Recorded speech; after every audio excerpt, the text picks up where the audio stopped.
গরুর মাংস দিয়ে কাচ্চি বিরিয়ানি আমি অনেকভাবে রান্না করে দেখেছি, কিন্তু সবচাইতে বেশি ভালো হয় এই এক্সট্রা একটা উপকরণ দিয়ে। যখনই আমি এই কাচ্চি বিরিয়ানিটা রান্না করি, মাংসগুলো তো জুসি আর সফট হয়, সেই সাথে আলুও একেবারে নরম তুলতুলা হয়ে যায়। আর রাইসের কথা কি বলবো, একদম ঝরঝরা থাকে।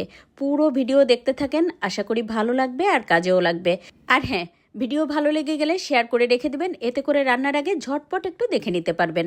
আজকে 1.5 কেজি পরিমাণ গরুর মাংস দিয়ে কাচ্চি বিরিয়ানি রান্না করব। মাংসটা খুব ভালোভাবে ধুয়ে পরিষ্কার করে নিয়েছি। এখন এর মধ্যে দিয়ে দেবো 3 টেবিল চামচ পরিমাণ রান্নার তেল। এবার একটা মশলা বানিয়ে নেব। দিয়ে দেবো 3 ইঞ্চি পরিমাণ আদা কুচি, তার সাথে দিয়েছি 1 মুঠ ভর্তি করে রসুন, আরও দিয়েছি ছোট ছোট করে কেটে রাখা 4-5 পিস খোসা সহ পেঁপে। সেই সাথে দিয়েছি একটা জয়ফলের 4 ভাগের 1 ভাগ, আরও দিয়েছি জয়ত্রীর ফুল অর্ধেকটা, 10-12টা গোলমরিচ। সামান্য একটু পানি দিয়ে সুন্দর করে ব্লেন্ড করে নিয়েছি। এবার সরাসরি মাংসের উপরে দিয়ে দেবো। আরও দিয়ে দেবো 1 টেবিল চামচ পরিমাণ কাঠবাদাম বাটা, সেই সাথে 2 মুঠ ভর্তি করে দিয়েছি পেঁয়াজ ব্রেস্তা। আরও দিয়ে দেবো 2-3টা তেজপাতা, বড় এক টুকরো দারচিনি, 2টা এলাচ, সেই সাথে 4 টেবিল চামচ পরিমাণ দিয়েছি টক দই। দিয়ে দেবো 1 চা চামচ পরিমাণ চিনি, 1.5 চা চামচ পরিমাণ শুকনো মরিচের গুঁড়া। আচ্ছা, ঝালটা কিন্তু আপনার পছন্দ বুঝে দিয়ে দিবেন। আরও দিয়ে দেবো 2 টেবিল চামচ পরিমাণ গুঁড়া দুধ, 1 টেবিল চামচ পরিমাণ ঘি। সেই সাথে দিয়ে দিলাম কয়েকটা কাঁচামরিচ। আরও দিয়ে দেবো একটা বাজার থেকে কেনা কাচ্চি বিরিয়ানির মশলা। সেই সাথে দিয়ে দিলাম আমার ঘরে বানানো স্পেশাল গরম মশলা 1 টেবিল চামচ পরিমাণ।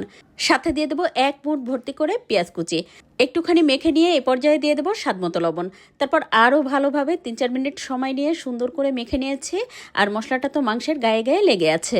এবার বিরিয়ানির মধ্যে স্মোকি ফ্লেভার আনার জন্য অন্য একটা চুলায় 1 টুকরো কাঠকয়লা খুব ভালোভাবে লাল করে জাল করে নিয়ে তারপর তার মধ্যে একটুখানি ঘি দিয়ে ঢাকনা দিয়ে ঢেকে রেখে দিয়েছি, যতক্ষণ না পর্যন্ত ধোঁয়াটা ওঠা বন্ধ হয়।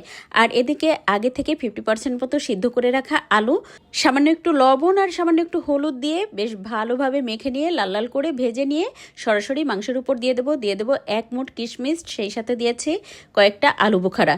আরও দিয়ে দেবো 5-6টা কাঠবাদাম কুচি, সেই সাথে দিয়ে দেবো বেশ কয়েকটা কাঁচামরিচ। আমি কিন্তু একটা কাঁচামরিচও ভেঙে দিইনি, এতে করে ঝাল ছড়াবে কিন্তু ঘ্রাণটা খুব সুন্দর আসবে।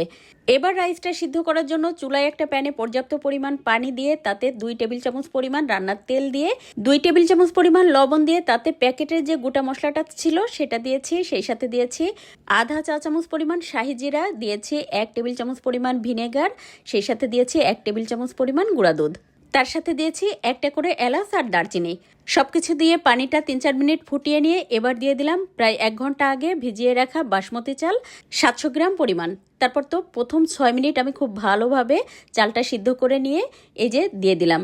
তারপরে বাকি যে চালটা ছিল সেটা আরও 2 মিনিট মতো ফুটিয়ে নিয়েছি। মোট বাকি চালটা 8 মিনিট ফুটিয়ে নিয়ে তারপর খুব ভালোভাবে পানি ঝরিয়ে মাংসের উপরে দিয়ে দেব। আর এদিকে 1.5 কাপ পরিমাণ পানি নিয়েছি একটা কাপে, তার সাথে দিয়ে দিলাম 2 টেবিল চামচ পরিমাণ গুঁড়া দুধ আর 1 টেবিল চামচ পরিমাণ ঘি। এখন মিশিয়ে রেখে দিয়ে এবার রাইসের উপরে দিয়ে দেব বেশ কয়েকটা কিশমিশ, সেই সাথে দিয়ে দেব আরও কয়েকটা আলু বোখারা। আচ্ছা, কাচ্চি বিরিয়ানি কিন্তু সবসময় ঘি, মাওয়া, দুধ এগুলোর ব্যবহার একটু বেশি হয়ে থাকে, তাই কেউ কিন্তু অন্য কিছু মনে করবেন না।